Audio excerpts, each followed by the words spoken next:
All right. Hello, everyone, and welcome back to For St. Pete's Sake. My name is Christian. I am your host, along with, well, co host, I should say, along with the amazing and lovely Laura Gherkin. Laura, how are you? Hi, Christian. I'm doing really well. Before we started recording, we were talking about how you thought it was Monday. And so I think everybody is just on the whole, we love a 3-day weekend, but then it also really throws you off. It really does. And, I was out sick on Friday, so technically it was a 4-day weekend for me, and I'm just all sorts of messed up. I had to move. Our Wi Fi is out. Our AC is out. Oh, my God, I could go on. Anyway, they don't want to hear all my complaining. They do want to get to our guest, which is the amazing Terry Balliet, who is running for St. Pete City Council in District 6. Hi, Terry. Hi. Thanks for having me, you guys. Absolutely. Thanks for joining us. So let the people know who you are. Give yourself an introduction. Sure. Happy to do it. So I was born in Ohio. I was telling Laura that earlier and moved to Ohio Florida. babies. Ohio, baby. Yes. And then moved to the St. Petersburg area when I was about 3 years old. So I packed my little suitcase and off we went.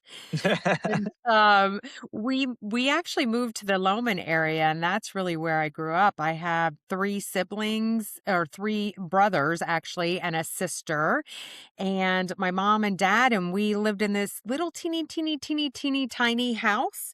And I remember us growing up right across from the movie theater, the drive-in. I don't know if you all remember that on 28th Street. Oh. Way back when, it was right across the street from us. And I remember that way back in the day and getting in the car and filling it up with popcorn and watching all the crazy movies. And that's what I remember when I grew up. And went to Loman Elementary and just kind of moved through to I went to Pinellas Park High. And after Pinellas Park High, I went to St. Pete College to kind of kickstart my journey with school, right? And then I ended up at the University of South Florida where I got my degree in criminology. And initially I thought I wanted to be involved with the FBI because they have really cool gadgets, and I thought, Yeah. this is for me. I want to be a part of the FBI. I know This sounds exactly what you're talking about. exactly. Well, I guess the universe had other plans for me, but I did go to USF and got my degree in criminology, and after that, I ended up getting my bachelor's or my master's degree in counseling. And, I can't even believe when I look back, I was going to school. I was working a job and I was interning both morning and night at the schools, Clearwater High and Largo High as well. And I thought after, the FBI thing didn't work out, I thought I wanted to actually work within the school system. And what I found was, I really didn't want to work within 4 walls. I love to be out in the community, and I love to meet people. And the thought of just actually being in 4 walls gave me a little heartburn. So I decided not to do that, and then just let kind of my career flow. I started my career really working in South St. Pete. I was a juvenile probation officer. I was a child protective investigator, case management, really, if you will, and just started kind of moving up through the ranks and ended up in an amazing nonprofit, Gulf Coast Jewish Family Community Services, where I was the COO there for quite some time. And I had an opportunity to work with such a diverse population. I had an opportunity to work with those who had severe substance abuse issues, as well as those that have mental health and behavioral health, and the senior population, which was always very cool. I loved working with the seniors, who I like to call seasoned. And I love it. also had an opportunity to work with the unhoused population as well. And just really a very, very diverse population that I was able to work with and across the state of Florida. And while I was at Gulf Coast, I had an opportunity to work with the Gulf Coast leadership and launch a very, very cool program that's still in existence today. It's called the Community Assistance and Life Liaison Program. And we launched that next to or alongside of St. Pete Police Department and Chief Holloway, who he is just amazing in and of itself. So he's just a cool dude. But I had an opportunity to really work alongside him and create this program, which is now national. And that program works within St. Petersburg area. And it's social workers who are licensed that answer nonviolent 911 calls. Oh my gosh. So that to me was I was very blessed to be able to be a part of launching that program, and I know that that program is still in existence today, and like I said, is a national program and has helped over 20,000 individuals. So calls that come through the 911 line, the call center will answer those calls as if it was going to a police officer because they're not making that determination yet. So they're running through all of the questions, were there guns? Do you know the history? I mean, just a flurry of questions. And at the end of that all, then they'll make the determination as to whether or not it's appropriate for a call social worker to go out or if it's an officer. And the idea was really to alleviate some of the burden with some of our officers so that they could really, work and work really real true crimes, if you will. And that program was really launched after the George Floyd incident, which we all know was just horrific in itself. And so, the Chief Holloway said, I think that we can do better for St. Pete. What can we do? And so kind of just put it out there, and we had to go through the whole bid process, but an amazing program. So kudos to Gulf Coast who's still working that program. Kudos to St. Pete PD and still working that program. And then in 2022, I was recruited to be the chief executive officer to run a child welfare agency, which I am still doing today, Children's Network of Hillsborough.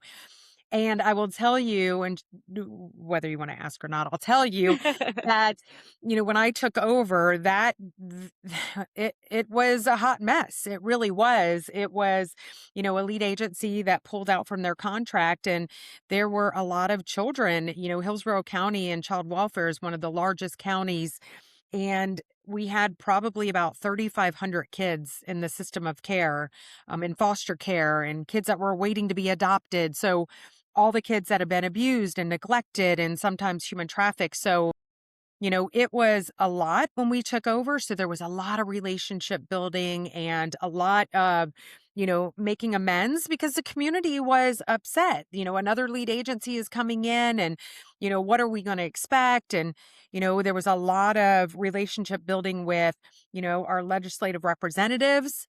So I work very much in tandem with, some of the senators on the state level.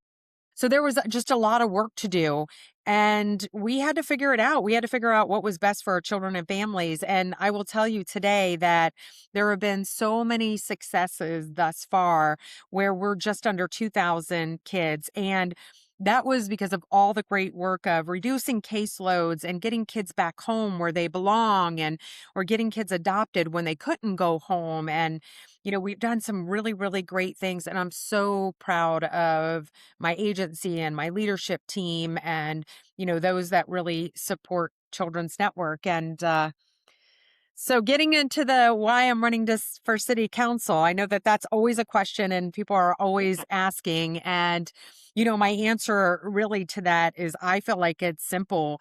I have over 25 years of experience in working in a nonprofit, leadership, managing very large budgets, complex systems, working at a state level, pushing on policy, pushing on, procedures and making critical decisions every single day of my life. And so I thought, why not do it locally? When I told my husband that I was going to run for city council, before I told him that, I said to him, "Hey, I feel like I have, one more stop. And this was a couple of years ago. And he was like, my God, what is the one more stop? I'm like, I don't know.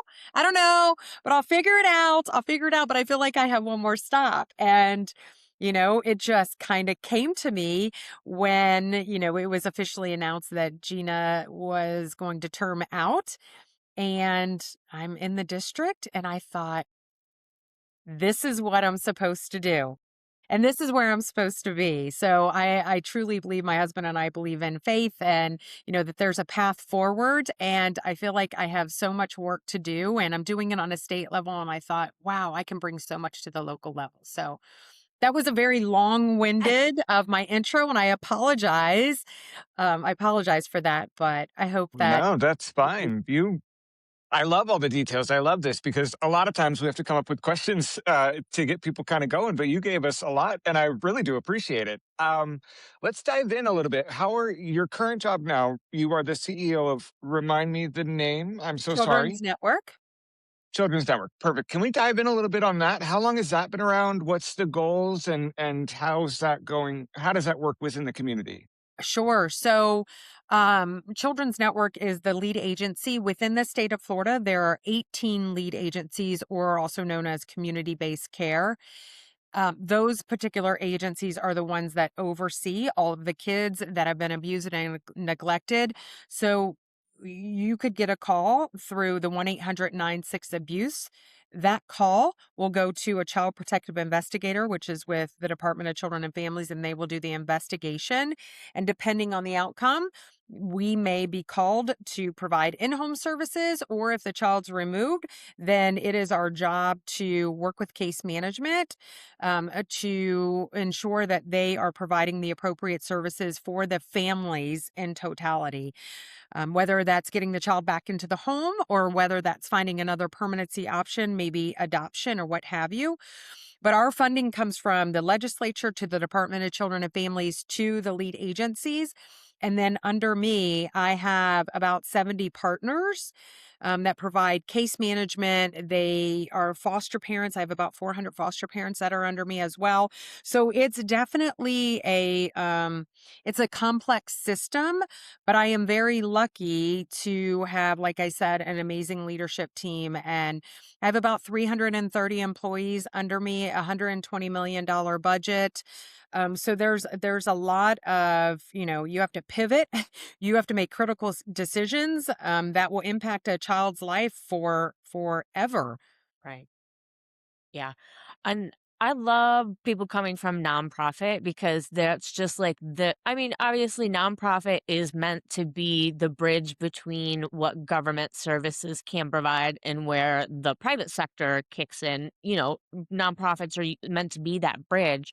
So, people from nonprofits just have the best skills of knowing how to pivot, knowing how to work on a shoestring when you need to, and just grinding because it's never ending work and and thankless in a lot of ways too. I would agree, Laura. And, Christian, to answer your question, we took over in 2022, and that literally was from the ground up.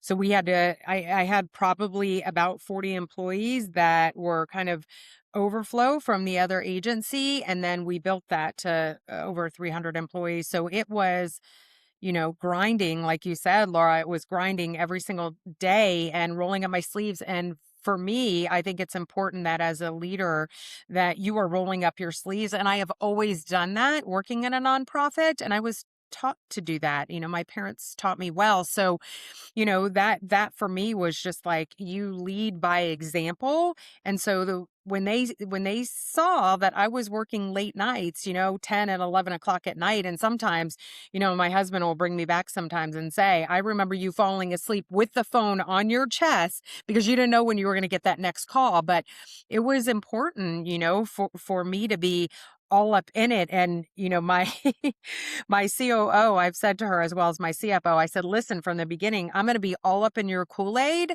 I said, because I have to know and I have to feel secure in order for me to kind of pass the baton. And that's what happened. And I think that that really led to a really strong team where we have to lean on one another. I mean, kids' lives depend on the decisions that we make every single day. Mhm. For sure. Yeah, absolutely.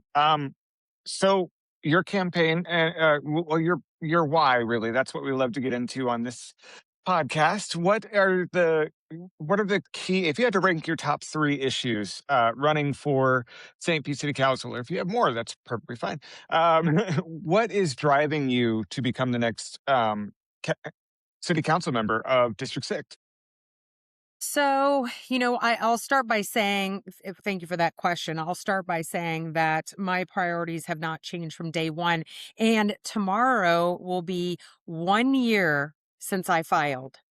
I have Wow. been on this campaign trail for Okay. 1 year, and if that Oh doesn't show wow, commitment, I have no idea what yeah. does. But, one year, and, there was a strategy behind it, and, going into it, I did a lot of research, and I think that what the community will find is that I always do my research. I have to do that now in my career to make sound decisions, and, I have to be okay with it in my heart and soul. So, my priorities have not changed at all. If anything, I've expanded upon my priorities. So, I what's important to me, part of my strategy is that I really started to interview a lot of the small businesses. Small businesses are very important to me. I recognize I've been in St. Pete in this area for I don't want to tell you because I'm going to age me, but a long, long, long time, but a really long time. And, I started to interview some of the small businesses because I do feel like that is very important. And a lot of development is actually happening on our end. So we know that, but we have to ensure that we're keeping the small businesses. That is important. And it's what keeps our charm in St. Pete. So I started doing interviews with a number of small business owners and I kept asking them, tell me your why, kind of like reverse psychology. Tell me your why. And, what was a barrier to you when you started the creation of your small business, whatever that was. And many of them had said, the permitting process is absolutely insane. And if there's anything that we can change, it would be that. So, small businesses, very important, starting to advocate on behalf of those. And then, like I said, expanding that out on what's really important for our small businesses. So that certainly is one. Housing that's affordable housing however you want to label it today, stuff's expensive. And I think for me, what's important is that, coming from, the social worker background and, first responders and teachers and whatnot, I think it's important that you have an opportunity to, live and play where you work. Yeah, And I agree. that does not happen. So for me, that is very important. And I think this might be a no-brainer, but the youth, youth programming is everything to me. I built my entire career around, a very diverse population, like I mentioned earlier on, and landed in the children and families arena. And it's where I'm supposed to be. We know that, working with our youth and engaging them early on is what it's all about. It's not always going to be perfect, but if you engage them early on, there is something to be said because we know the stats around if we don't engage them early on. And so for me, youth engaging, mentoring, modeling, youth programming, very, very important to me. So I would say probably those are my top 3. Okay. And just I actually probably should have asked this at the top, but, it's fine. Just for people who are outside of our area or maybe that are in St. Pete and don't really know what the districts are, can you describe about where District 6 is? Sure, sure. So right above the Vinoy and then through the waterway to Coquina Key to the Tropicana. Okay, perfect. Okay, so you got the Trop in that area in there too. Yes. Okay, cool. Yes. Excellent.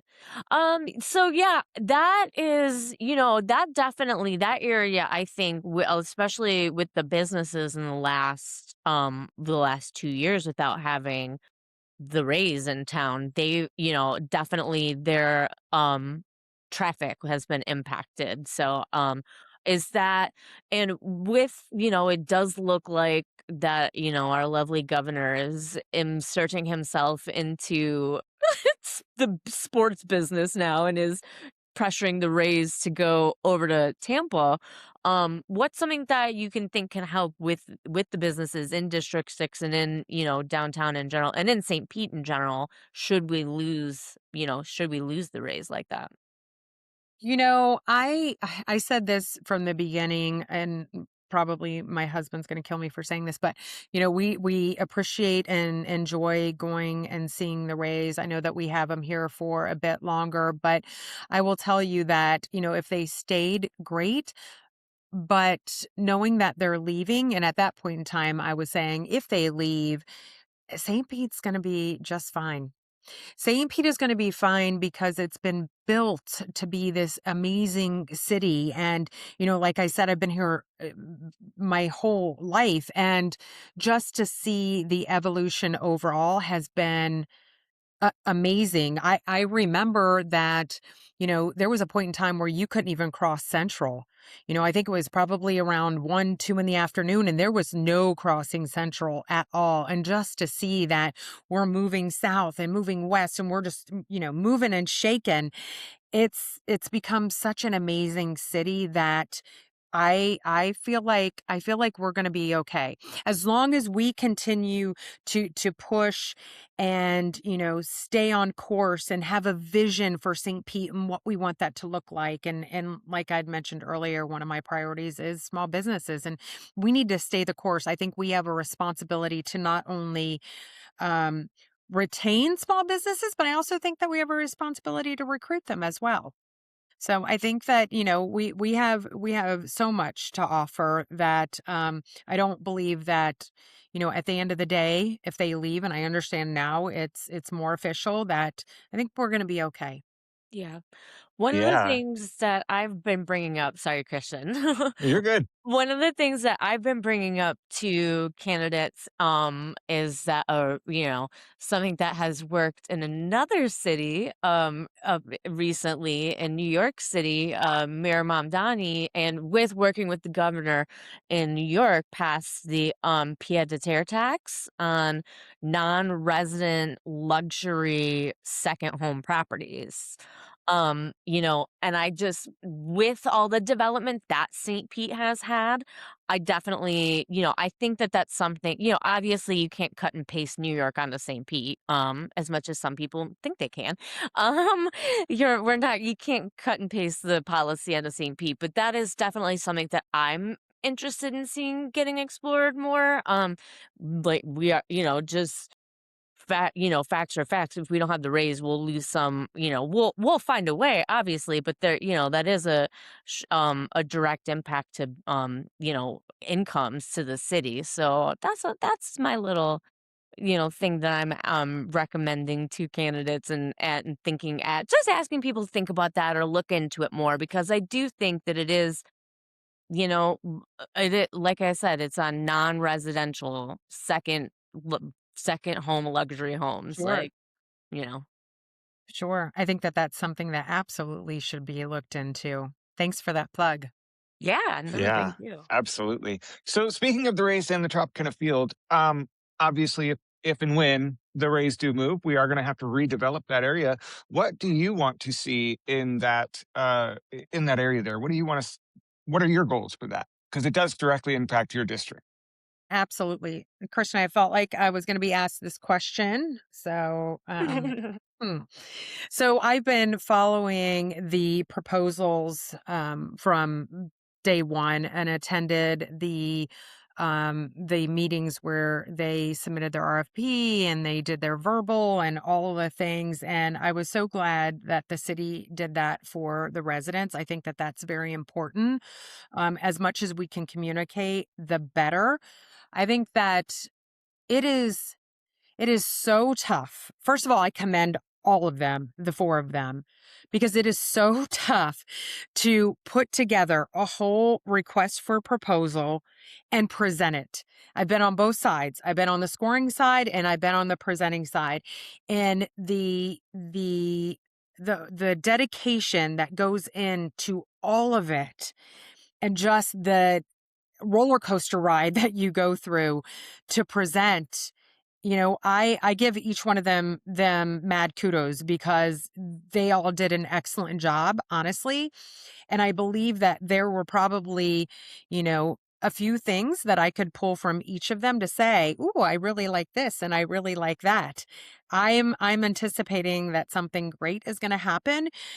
For me, I loved that, you know, I think that all of them, if not most of them, presented affordable housing, also presented a great deal of green space, which I Mhm. love. I think that, green space is very important. I think that it's an opportunity to be able to bring families together and, just a lot of greatness can happen when you have green space. I do know that there was senior housing that was presented as well. Like I said, the seasoned Season. population. I do think that that is important. Oh yeah. And, I think workforce. If workforce is so important, I think that there's an opportunity. And I think some of that was presented around, technology and how do we get our next generation involved and, the workforce and the career source and all of that. I really liked what I heard as it relates to those particular topics. Awesome. Yeah, absolutely. Laura? No, I actually, what was so flooding, obviously, Mhm. coastal, the hurricanes that, we had our first 100-year flood in Milton. We're probably gonna have another one, anytime soon. So Don't put what's that out in the universe. well, I had I had to deal with, we hope not, knock on wood, but There is a tornado, or yeah, if it's not 6 yet, it's not 6. There was a tornado warning in, South Tampa today. I got the notification on my way home, and it quite scared me getting that radio notice. So the yeah. weather is definitely something that impacts us. Yeah. So what's on your plan for that? What's on the docket for storm remediation? Sure. First of all, my heart breaks for anybody that was involved with the hurricanes previously and losing their homes and their cars and some of their loved ones absolutely breaks my heart. And I think that if there's opportunity to do more, and the city is doing more, I've been at a number of different meetings just to talk about storm and resilience and what does that look like for us as St. Pete. And I think the more that we can do, the better. I think that we have to be able to do our very best to keep up with Mother Nature. Because she can be a little gnarly sometimes, and I feel like whatever we can do, it's going to cost us money, but so be it. Um, to have to go through such devastation like we went through a few years ago just is unimaginable. And whatever it takes, I know that there is going to be a referendum. I do know that that's happening.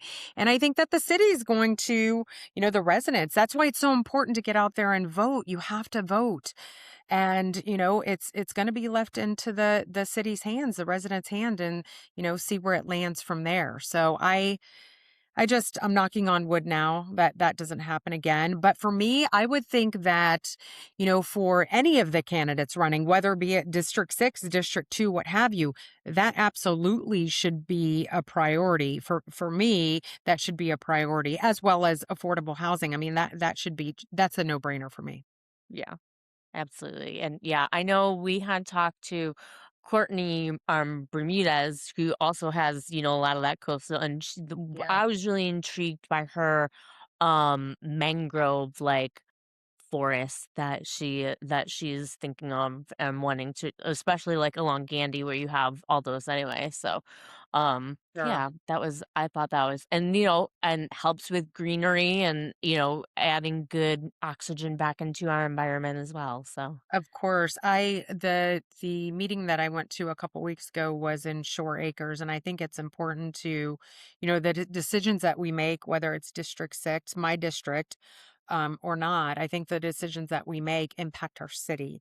And so I think that that's important for the residents to understand as well. I mean, yes, you're paying attention to your navigating for your district, but just know that there's decisions that are made, on behalf of all of St. Pete, and so I think that that should be a constant reminder. yeah, for sure. You gotta, obviously you're representing and working for your district, but you gotta work at the city as a whole. Yeah, you do. So if meetings are happening elsewhere in other districts, like Shore Acres, they were one of the areas that was hit the hardest, Yeah. and helping them move and just having to talk. My sister-in-law, her mother lost her house and we were with her, and it was just heart-wrenching, all of her memorabilia and pictures and all of that was just it was no more, and yeah.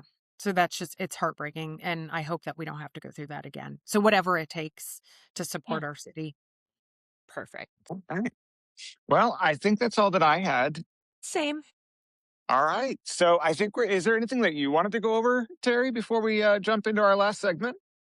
I don't know. I think I'm good. I think I did a lot of talking, but if there's No, anything We that's love to okay. listen. Do you wanna plug your website? Where can we Yeah, let's plug your website. Let's get that one in. I Yes. feel like someone will be yelling at you if we don't get the website and the donation link out there. Thank you. Yes, yes, yes, yes. Terry for St. Pete. TerriFor, not the number 4, FOR, stpete.com. And that's it. Yes, you can Awesome, find and me there. we'll link it in the show notes, and we'll tag Terry on social media as well. So if you follow for St. Pete's sake, wherever we are on the socials, she'll be tagged. So awesome. Yeah. I think we can hop Absolutely. into our shutdown or shout out or shutdown segment. What do you think, Christian? Absolutely. Let's go for it. I have a shout out today. Okay, okay. We try to sandwich them. So how about you, Terry? Do you have a shout out or a shutdown? I'll do a shout out. I want to do a shout out to the firefighters and first responders that quickly arrived at University of South Florida.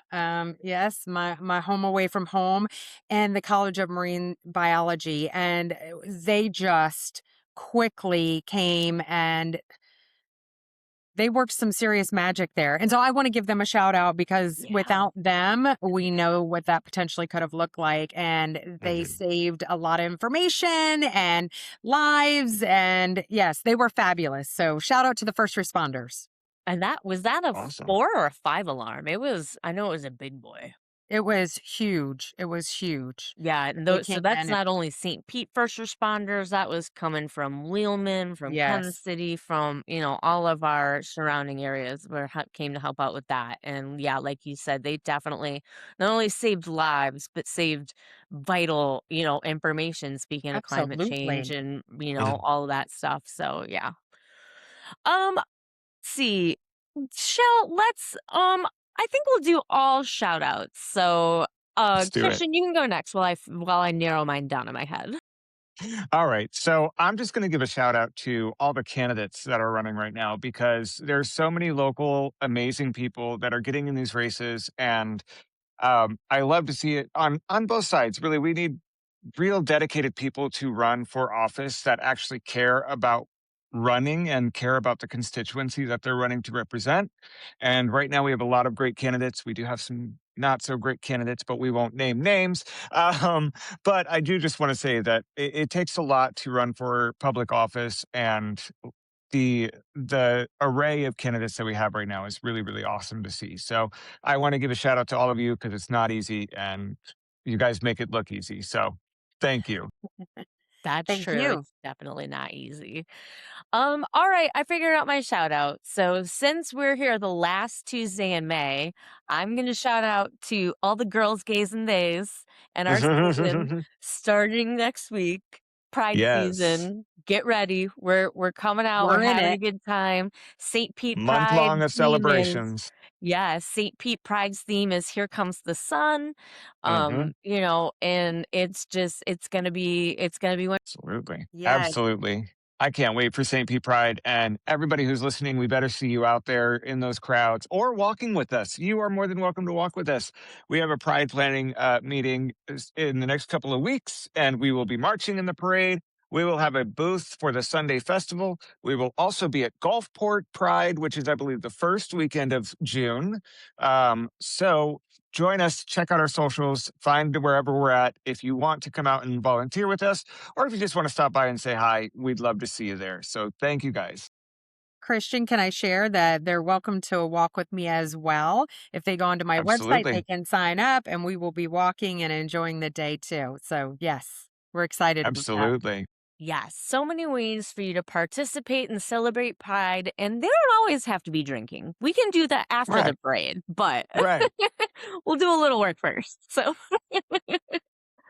All right. Well, thank you for coming on, Terry. It's been lovely hearing from you. And I know we're going to hear more from you on the campaign trail and the everything that you're doing. So just keep us updated. Like I said, one more time, plug your socials, plug your website real quick before we get out of here. Terry for St. Pete. And my Instagram is Terry at Terry Balliet for St. Pete. okay. Perfect.